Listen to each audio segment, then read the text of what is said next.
So, today's episode is how to make meatloaf. I'm using a pound of ground beef, and for every 1 pound of ground beef, you want to add roughly a cup of rolled oats.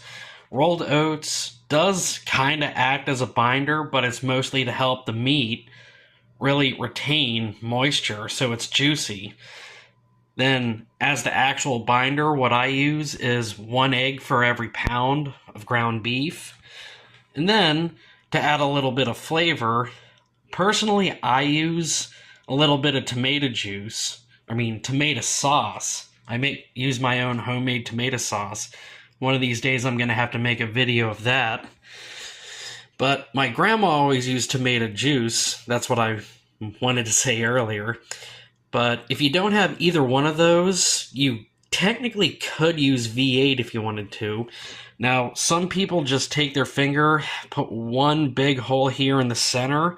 That really helps to make sure that the meatloaf is fully cooked.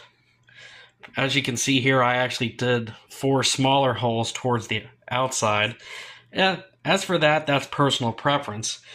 Now, I'm not going to bake this. I'm going to put it in the air fryer for about 30 minutes at 365. But before I do that, in here, I'm going to put a little bit of that tomato sauce that I made, spread it on the top, a thin layer on top, and then make sure some of it comes down into that hole, all those holes there. Really, that's for added flavor.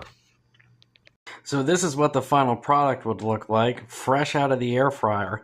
Now, don't be judgy about the very top there, these black parts. It's actually quite soft. It's got that tiny bit of crunch. Let's see. I don't know how well you can see it, but it's got that steam there. Anyway, that's meatloaf, air-fried meatloaf.